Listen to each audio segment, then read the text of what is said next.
have so we have Joe Biden is planning to use executive orders to limit the size of railroad and ocean shippers. So this is a big antitrust play.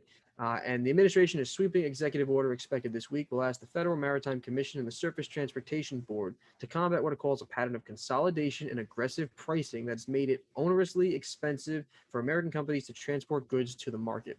So what does that mean? Well, the administration is really claiming that look, there's a bunch of big players in these industries that have consolidated, and as a result of consolidation, they have a lot of pricing power that is jacking up fees and different costs to importers and to exporters, as well as people in specific parts of the country where you have the seven Class One freight railroads, which are the seven major railroads in the United States. And over time, they've consolidated, and that consolidation into these major railroads gives them, they say that it gives them monopoly power over sections of the U.S. where their freight tracks are the only freight tracks to use. So, when you have all these railroads that own everything, right, there isn't any, like, you can't just like lay your own railroad and say, okay, I'll put my own train here, right? For the most part, you have to use their rail lines, which means they're saying, but because you have to do that, they're charging unfair prices. I haven't looked into the pricing specifically relative to the rest of the industry, so I'm reporting on this as it comes, because there's some things in here that I'm not 100 sure are exactly true, or how bad they actually are. But um, the Surface Transportation Board, the STB, had ruled earlier on in 2016 this rule that was called what was it called? It was called reciprocal or competitive switching, which allowed competitors to pay a railroad line a fee to gain access to their tracks. And then what that would do is they could then get the business of the shipper, and use those freight lines, but as a smaller company. So they could basically rent them and say, hey, I'll pay you for giving me access to use your lines. And then the shipper does business with me, not with you. I'm just paying you to use your freight line. So as a way to incorporate more business opportunity into this market. And the critics of this say that it's going to put the railroads at a significant disadvantage, especially at a time when we're seeing a large amount of demand on the freight lines. And the Biden administration argues that this will give more leverage to smaller companies and individual workers, and limit the ability of the big players to set terms. So this is more of a traditional antitrust and monopoly style fight of having too much consolidation or being too big. I don't again know the price, so I don't know how bad it is.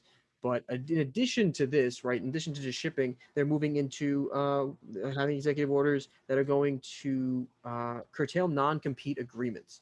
So work towards kind of curtailing these agreements that say, okay, you work for my company, you sign this contract. It says when you're done working here, you can't work in a competitor of ours or a similar industry for 9 months, a year, 2 years. So that way you can't trade your skills, your trade secrets, and go ahead and help one of our competitors, which would then hurt us. And you would use that information in a way to materially adversely affect our operations.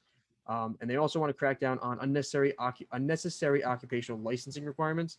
So about 30% of jobs require licenses, and specifically they want to curtail all of the contracts and the licenses that make it hard for people, lock them out of jobs, and make it difficult for them to find another position when otherwise they would be able to.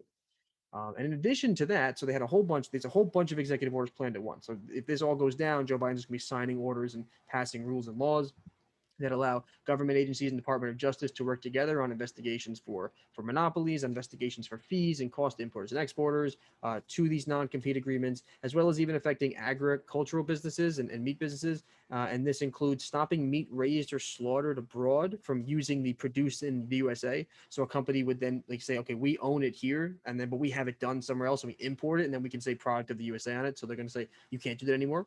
They're going to let farmers have the right to repair their own equipment how they like. That's actually a big deal because a lot of farmers don't have the right to repair their own equipment. They have to take it to a special dealership, much like we do with many cars, and they're required to fix them that way instead of saying, "Hey, that's my fucking tractor. I want to fix my tractor. I'm going to fix my tractor." Okay. And then they're also going to stop chicken processors from underpaying their suppliers. And we talked about this, I think, in an earlier podcast about the pricing schemes and the way they're trying to break up that pricing power. So really, at the end of the day, the thing to note here specifically is that I'm not saying whether it's good or bad. I haven't done a lot of research into these specific markets to know if this is really a good thing or a bad thing in terms of their consolidation. But if these things go through and these executive orders are signed, there will be some big shakeups and changes to mergers in the freight business. This could affect payments and fees. This could see more investigations into specific companies and practices. So this could create an upset to this entire transportation infrastructure industry, which I personally think might not be a great idea because I do think that the Biden administration has some viable legal claims to some companies, especially some tech companies, to fight certain parts of their company's expansion. But I think that Joe Biden's kind of just spreading out in all directions and just saying, like, we're going to take on every company we think is big because we want to instill competition. But the problem is if you can't just force it to exist. You can't be like, you're going to move over for innovation. Like that in itself is anti-competitive because you're forcing a company to stop growing, and you're de-incentivizing companies to fight and get bigger, just because you're going to say, like, you're just too big. You're going to put you here. Because so far we don't see any consumer price damage as a result of this, right? So we're going to have to see how this goes. But so yeah, I personally think this might not be a winning fight, but I think that if it's an executive order, it doesn't matter. So that's what's important here, is that these are executive orders. These aren't things that are going to be voted on. People are going to fight this stuff. They're going to try to fight it in the courts. But if he signs them into law through executive orders and he's able to do that, you could start seeing some friction and some volatility and some news coming out of this of some big changes in pricing power, operations, shipping, all that stuff. So I'm gonna be on top of that and see what happens with that, because I'm actually very interested in this, to see if Joe Biden's gonna make a mess of all this or not. So. Why is he going after trains? It's like he's trying to play with trains like a kid does. I think his argument is, when you talk about importers and exporters and individuals that are shipping things around the country, based on whatever data they're looking at, they're saying, like, these companies, there's too few of them, and they have too much pricing power in regions of the country, and as a result of that, we're looking at the fees, and they look too high to us, and it looks like it's hurting smaller businesses, so it's making it uncompetitive, right? They're hurting these businesses in ways that they shouldn't be, and using their power as monopolies and owning all these lines to say, we'll set the prices, and you'll pay them. So, but as far as I can tell, I've never really heard a problem with that. I like that perspective. I mean, giving the little dogs a chance and you know, but only to a degree, because I think that the Biden administration and the Democrats have some viable claims to a couple companies, but I also feel like they might just start going after everything and anything that's pretty big, and it's like, that's too big for us, and at that point I think that's too big government. So I do think there needs to be like a filter here, Joe. Like, we gotta, all right, like, you're really going deep left on us here. Like, you really gotta fucking slow down, pal. Like, you're gonna shit the bed as bad as Trump in a different way, and I like that. So do your best, please, to not just, please. No more, Joe. Come on. I mean, hopefully all advisors are being utilized for such hasty decision makings. They just, I think they just want to exert their power and just, like, because that's what Joe Biden, one of his policies is, like, we're going to fight for the small business. You know, we're going to fight the big monopolies, and everyone's going to pay their fair share. Like, I agree with you, Joe, but, you know, again, these are policies that took a long time to build. Like, you're just going to snap your fucking fingers and undo them. That generally means you didn't do a good enough job of figuring out how to do it properly and sustainably. You just want shit to happen because you want to look good. That generally is going to lead to many complications, as well as fights with the Republicans and more gridlock, as well as regulatory fights in court cases that are going to cost tons of money to the taxpayer, and that, you know, you might not even win. So, bro, he was there. He was there when trains were invented. So I mean, come on. He saw how freight trains, dude. He's like, my granddad never wanted to see it like this, so I'm gonna follow his mission. I'm gonna shut it down.